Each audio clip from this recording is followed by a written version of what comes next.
En face de nous, c'est la Castellane. Nos hommes veulent bien nous emmener dans n'importe quelle cité, mais ils refusent de s'approcher de celle-là. Ils disent que c'est trop dangereux, qu'il ne faut pas y mettre les pieds.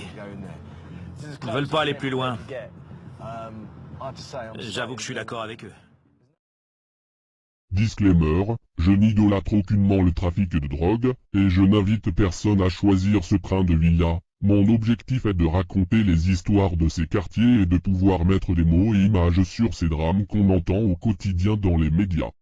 Bien évidemment, il faut prendre tout ce que je raconte avec des pincettes car ce ne sont que des rumeurs. Il est très difficile voire impossible de connaître la vérité absolue. J'essaye d'être au plus proche de la réalité des faits mais Dieu seul sait ce qui s'est réellement passé. Merci de comprendre cela.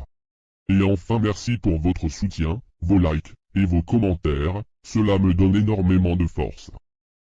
Sans le rap, tu penses que t'en serais où? Je pense que je serais mort, frère. Ça m'a mis des frissons de te dire ça.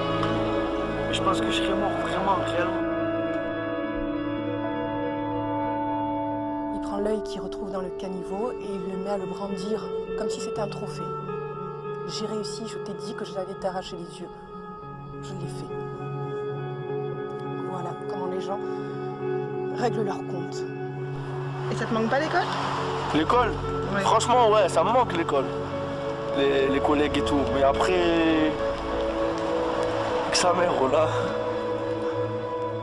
Dans l'évolution du crime à Marseille, les bandes de cité n'hésitent plus à régler leurs comptes à l'arme de guerre pour le contrôle du trafic. Voici leurs histoires.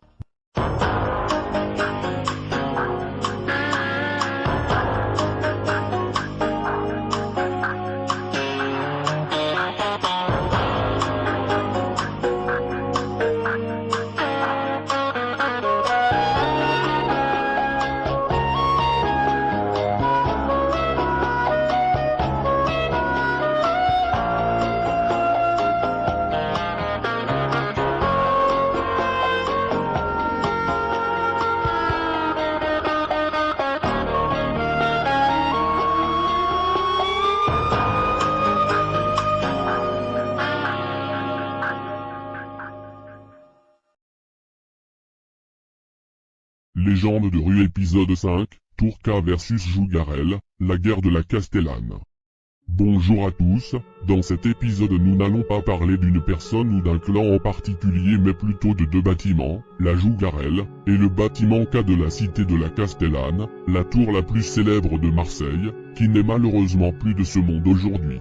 Cette tour de 15 étages a hébergé pendant de nombreuses années le réseau de drogue le plus lucratif de France et était même connu au-delà des frontières françaises. Ce seul bâtiment a vu défiler des centaines de milliers voire des millions de clients, des milliers et milliers de kilos de drogue, ainsi que des centaines de descentes de police et de fusillades à répétition durant toute son existence.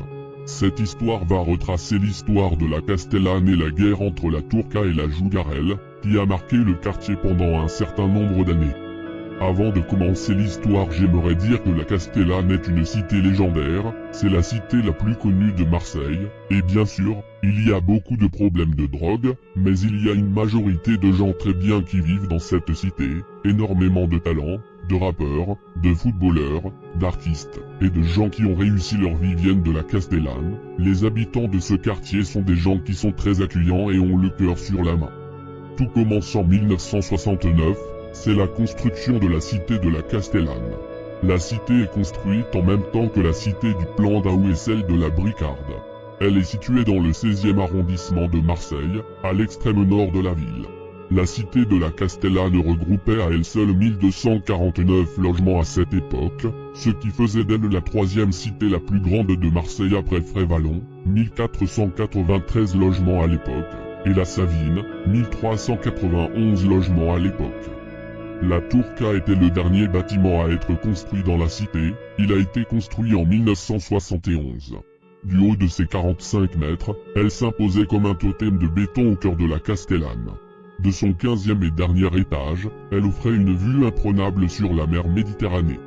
Le célèbre ancien joueur et entraîneur français Zinedine Zidane est arrivé à la Castellane dès la fin de la construction de la cité en 1972. Il a notamment vécu dans le bâtiment G, qui sera détruit en 2019. Nous sommes Castellane. Plus de 6600 personnes vivent ici. Un air de favelas, ces quartiers miséreux du Brésil. Dans ces tours HLM, il y a en fait autant de nationalités que de pays qualifiés pour le mondial. Et c'est là, sur cette dalle, que Zizou a fait ses premiers pas, ses premiers dribbles. La cité de la Castellane devient rapidement l'une des cités les plus peuplées de Marseille avec environ 6000 habitants, et c'est également une cité très cosmopolite. On trouve absolument toutes les origines dans le quartier. Ensuite, peu d'années après sa construction, à cause du nombre important d'habitants sous le seuil de pauvreté et l'architecture particulièrement fermée de la cité qui fait penser à une forteresse, la criminalité augmente de manière drastique à la Castellane. Vol de voitures, cambriolage et raquettes sont monnaie courante dans le coin à cause des jeunes de la Castellane, qui souffrent du manque d'emploi dans le secteur. Dans la cité, un habitant sur deux a moins de 25 ans, et seulement 21% des jeunes ont un emploi. Le tournant pour la cité de la Castellane arrive au début des années 80, c'est à cette période que les quartiers nord de Marseille vont peu à peu se transformer en des empires de la drogue avec l'abondance du hashish en provenance du Maroc notamment grâce à des caïds comme Farid Berama. Durant cette période, la cité de la Castellane s'impose comme l'un des plus gros réseaux de drogue marseillais. Durant les années 1990, beaucoup d'héroïne circule dans la cité et de nombreux toxicomanes commencent à traîner dans les parages. Des enquêtes ont démontré qu'il y avait environ 80 habitants toxicomanes dans la cité. La vente d'herbe et de shit commence également à se développer à très grande échelle. Durant les années 90, jusqu'au début des années 2000, le réseau de drogue de la Castellane est assez bien structuré, il existe seulement un seul réseau contrôlé par un ou plusieurs patrons, tout le monde est en assez bonne entente. Tout va changer en 2006 avec la mort de Farid Berama et des autres grosses têtes des réseaux marseillais. À partir de là, le réseau de la cité de la Castellane va commencer à s'éclater en plusieurs réseaux distincts. Le réseau le plus puissant sera alors celui de la Tourca, la forteresse du quartier, suivi du réseau de la Jougarelle, et également d'autres réseaux. À cette époque on pouvait compter à peu près 5 réseaux rien que dans la cité de la Castellane. Les 5 réseaux sont respectivement la Tourca, la Jougarelle, le Porche, les Ombrelles, et un autre situé sur la rue de l'Espinade. La Tourca était le plus gros point de deal du quartier, de Marseille, de France, et était même un des plus gros points de deal mondial à une certaine époque. À son heure de gloire, il rapportait jusqu'à 80 000 € par jour. Certains vont croire que c'est un mensonge mais il n'en est rien. On sait que dans les années 2000 le plus gros point de deal du monde était levé les Discopia, les fameuses tours en forme pyramidale situées au nord de Naples. Ces tours étaient contrôlées par la Camorra, la mafia napolitaine, chaque bâtiment rapportait jusqu'à 500 000 € par semaine. Si on compare avec la Tourca, à son meilleur moment, cette dernière rapportait jusqu'à 80 000 € par jour, on multiplie cela par 7 et cela fait 560 000 € par semaine, donc à une certaine époque, la Tourca était le plus gros point de deal mondial, en tout cas d'Europe cela est certain. Et si on rajoute les 4 autres réseaux cela donne bien entendu des chiffres ahurissants. Les gens doivent se rendre compte qu'à cette époque la Castellane était vraiment le réseau ultime. Je me rappelle quand j'étais petit absolument tout le monde dans les quartiers voulait aller guetter à la Castellane parce que c'était le réseau qui payait le mieux les guetteurs. On pouvait se faire 100 voire 150 € par jour rien qu'en faisant le guet. Des gens de tout le sud de la France faisaient la queue pour se procurer de la drogue à la Castellane. De plus, le quartier est proche de l'autoroute du littoral ce qui le rend très accessible et donc forcément cela permet d'attirer une grande quantité de clients. Au nord de Marseille, voici la cité de la Castellane. En 10 ans, c'est devenu l'un des plus grands supermarchés de la drogue en France. Un quartier idéalement situé pour les dealers et leurs clients, à l'entrée de la ville et en bordure d'autoroute. Ça offre des conditions favorables pour importer de la drogue. C'est bien aussi pour les consommateurs qui trouvent là un lieu sûr où ils peuvent garer leur voiture. Et les affaires sont florissantes. 50 000 € de chiffre d'affaires par jour et par point de vente. Le dernier point qui rend la cité incroyablement propice au trafic de drogue est que l'architecture de la cité étant très particulière, il est quasiment impossible pour la police de faire des descentes car il n'y a pas beaucoup d'entrées et il est presque impossible d'y circuler en voiture. Ce sont tous ces éléments qui ont fait que la Castellane soit devenue l'un des plus gros fours du monde. Bien entendu, ce réseau de drogue aussi rentable a attiré la convoitise de nombreux trafiquants mais également de la police. Au début des années 2010, le réseau de la Tourca était contrôlé par un certain Nordine Achouri, alias Nono. Nono était un jeune originaire de la cité de la Castellane et c'était lui qui gérait le trafic de la Tourca au début des années 2010. Il gérait donc le réseau le plus puissant de France, le jeune avait donc un train de vie digne d'un millionnaire. Il flambait au casino, câlinait son cheval ou bronzait à Marbella pendant que le shit s'écoulait par kilo dans la cité de la Castellane. À 31 ans, Nordine Achouri possédait une Rolex, s'offrait des nuits en hôtel 5 étoiles et pouvait assouvir sa passion pour les voitures de luxe. Il possédait même un cheval d'une valeur de 4 000 € et ne se déplaçait jamais sans son chauffeur au sein d'une de ses voitures de luxe. Lorsqu'il ne gère pas le trafic, Nordine Achouri est en vadrouille. Des séjours au ski ou au soleil, pendant lesquels Nordine, qui se dit dépendant au tabac, au cannabis, à l'alcool et au sexe, reçoit des milliers d'euros par mandat cash, expédiés depuis la Castellane, pour flamber. Nordine écume les salles de jeu, comme un acharné, avec un faible pour le blackjack, en France, en Espagne et au Maghreb. Sans avoir forcément la main heureuse, au casino de Monte-Carlo, il perd 27 000 € en 6 mois. Nordine est donc le roi de Marseille à cette époque, mais être le roi, dans une ville comme Marseille, n'est jamais une bonne chose car les ennemis ainsi que la police ne comptent pas vous laisser tranquille. Nordine va tout d'abord échapper à une tentative d'assassinat en début 2013. Quelque temps après, durant 6 mois, la police va installer des caméras partout dans la cité sans que les trafiquants ne s'en aperçoivent. Pendant les 6 mois, la police a pu observer tous les acteurs de ce gigantesque réseau de la Tourca, du guetteur, au chef en passant par le dealer, la nourrice, les gérants, les ravitailleurs, les tireurs, les clients et les grossistes.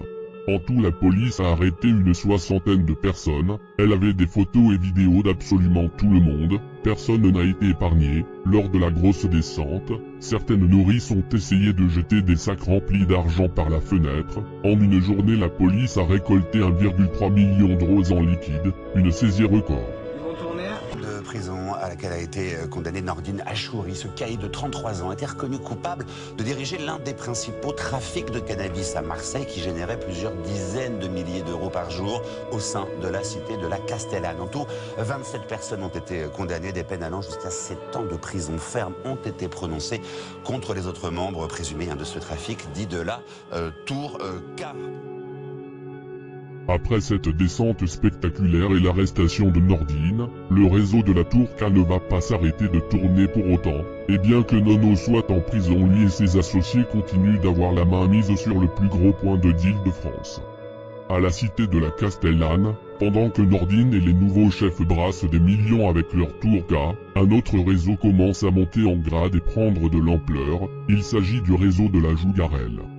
La Jougarelle est en réalité une rue de la Castellane qui contient un seul immeuble qui est situé en hauteur par rapport au reste de la cité. La Jougarelle, qui est également appelée l'entrée, est un bâtiment qui peut presque être considéré comme une cité à part entière. Contrairement à la Tourca, la Jougarelle est accessible en véhicule et est située au bord de la route. À cette époque, les chefs de la Jougarelle sont un certain Seif Kadri et un certain Salim Tachwaft, deux autres jeunes également originaires de la cité. Salim est un homme réputé d'être un gros bagarreur et il fait peur à beaucoup de monde.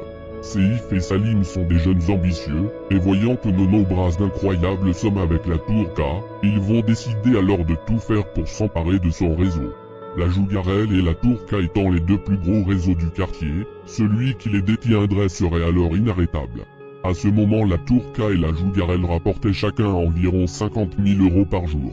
Les autres réseaux comme celui du Porche brassent également de sommes importantes mais ne sont pas entrés dans ce conflit, ils restent neutres dans cette histoire. En 2014, un jeune nommé Zakaria, membre du gang de la Jougarelle, disparaît soudainement sans laisser de traces. Cette disparition est très probablement liée à la guerre naissante avec la Tourca. À l'heure d'aujourd'hui, ce pauvre jeune n'a toujours pas été retrouvé, ses proches ainsi que la police pensent qu'il est sûrement décédé. Ensuite, après plusieurs mois de tension, de fusillades et de disparitions, la guerre entre les deux réseaux atteindra son apogée en 2015. Tout commence le 9 février 2015, le premier ministre de l'époque, Manuel Valls, est en visite dans la cité de la Castellane. La venue du Premier ministre est donc encadrée par une forte présence policière. Dans le même temps, Seif et Salim se préparent à la Jougarelle. Ils sont habillés en treillis militaire avec des gilets pare-balles et sont accompagnés d'un commando de 15 hommes et une femme, cagoulés armés jusqu'aux dents avec des AK-47, des talkie-walkie et des tenues militaires. Le commando va se diriger vers la Tourka et tire une salve de coups de feu en l'air.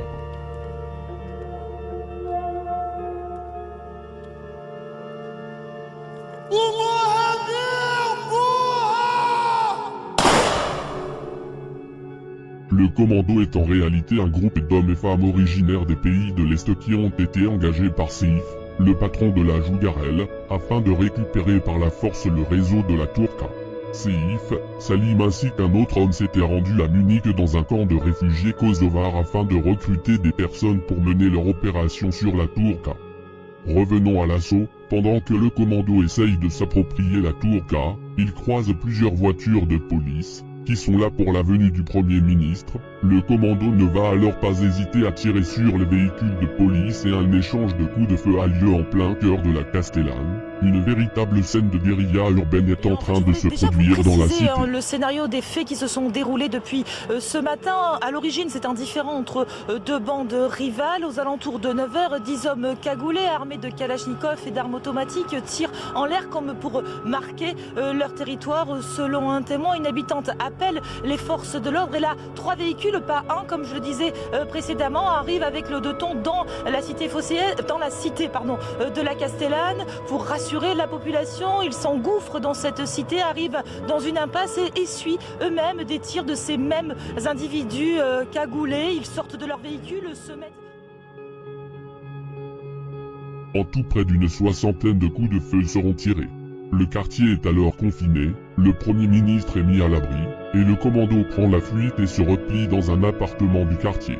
Après leur fuite, la police a réussi à découvrir l'appartement où le commando s'était caché ainsi qu'une BMW série 3 ayant servi au commando. Dans cet appartement et dans le véhicule sera retrouvé 7 Kalachnikov, 308 munitions d'AK-47, 357 Magnum, 2 fusils à pompe, 7 kg de cannabis, des gilets pare-balles, et du matériel de communication et de brouillage d'ondes. Un véritable arsenal paramilitaire. À cause de la police, Seif et son gang de la Jougarelle n'arrivent pas à récupérer le réseau de la Tourka. Après cette opération d'une extrême violence digne d'un cartel mexicain, la violence va encore monter d'un cran. 3 jours après, le 12 février 2015, le rappeur Naps tourne son clip « Préparez-vous » dans plusieurs cités et notamment dans la cité de la Castellane.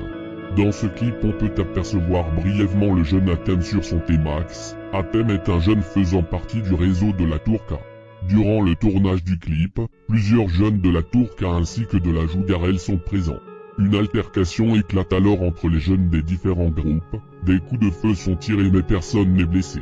Quelques heures après, Atem se trouve en bas de la Tourka, il est à son poste de dealer quand Seif, le jeune chef de la Jougarelle, surgit dans la pénombre et tire à une 20aine de reprises sur Atem. Le jeune arrive à esquiver toutes les balles sauf une. Cette balle traversa sa pommette et arrivera malheureusement dans sa tête. Atem meurt sur le coup. 2 autres balles ont fini dans des logements voisins.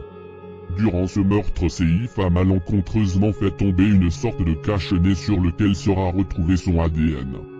Le meurtre de Atem ne va pas rester impuni, le gang de la Tourka va lui aussi faire parler la poudre. Le 19 avril 2015, le frère d'un des chefs du réseau de la Jougarelle se trouve dans la cité Bourly, une cité proche du parc Caliste de la Solidarité. Aux alentours de 18h30, il monte tranquillement dans sa Mercedes classe B et s'apprête à quitter la cité. Il est au niveau du bloc 34 quand des hommes planqués dans une Renault Kangoo sortent du véhicule et ouvrent le feu avec des pistolets 9 mm. La victime sera atteinte de 3 balles dont une dans la tête. C'est un véritable guet-apens. La voiture des tueurs, la Kangoo, a été retrouvée incendiée dans la soirée à la cité La Savine, dans le même 15e arrondissement de Marseille. Peu de temps après, la police va mener une nouvelle opération de grande envergure mais cette fois-ci sur le réseau de la Jougarelle. Tous les chefs seront alors arrêtés, le commando de Tchétchène sera également arrêté, la police a saisi aussi 11 kg de drogue, 51 000 € en liquide ainsi que 6 armes de poing et 3 fusils automatiques. Seif et Salim seront arrêtés alors qu'il avait fui à Saint-Denis, dans la région parisienne.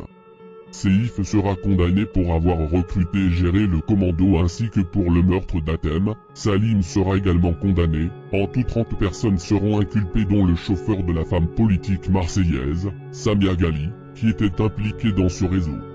Après cela, le réseau de la Jougarelle ainsi que celui de la Tourka vont continuer à générer d'énormes revenus. De nouveaux chefs ont pris le relais et finalement le gang de la Tourka va réussir à absorber complètement le réseau de la Jougarelle.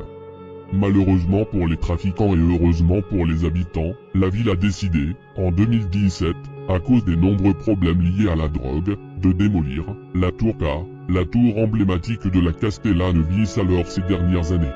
En 2020, la démolition commence, les 91 logements de la tour sont réduits à néant petit à petit, pas de démolition spectaculaire. Durant la démolition, les ouvriers se faisaient quotidiennement contrôler par les trafiquants pour vérifier que ceux en sont pas des policiers. En 2021, il ne reste désormais plus rien de la Tourka, le réseau le plus légendaire de Marseille n'existe plus, et emporte avec lui tous les drames qui s'y sont produits. Aujourd'hui la cité de la Castellane compte toujours beaucoup de points de deal et est toujours un des plus gros réseaux de drogue de France. La ville a décidé de démolir la tour afin de mettre fin aux problèmes de drogue mais également de pouvoir construire une avenue qui va couper en deux le quartier, ce qui devrait donc désenclaver la cité et permettre une meilleure intervention policière. Mais avec la fin de la tour, les réseaux de la Jougarelle a repris du poil de la bête. Mais, c'est surtout celui du Porche et des Ombrelles qui ont pris la plus grosse ampleur. Espérons que leur cohabitation ne se termine pas comme celle entre la Tourka et la Jougarelle. Ce qu'on peut retenir de cette histoire est que, quoi qu'il en soit, malgré que la Tourka soit une tour qui était célèbre pour le trafic, il ne faut pas oublier que des personnes ont vécu dans cette tour toute leur vie, et la détruire c'est comme leur enlever une partie d'eux-mêmes. Je pense aux familles qui ont perdu leurs proches dans cette tour, cela ne doit pas être facile pour eux de voir tous les souvenirs s'envoler en même temps que la tour, que toutes les victimes qui ont péri dans ces guerres de la drogue au sein de la cité de la Castellane reposent en paix.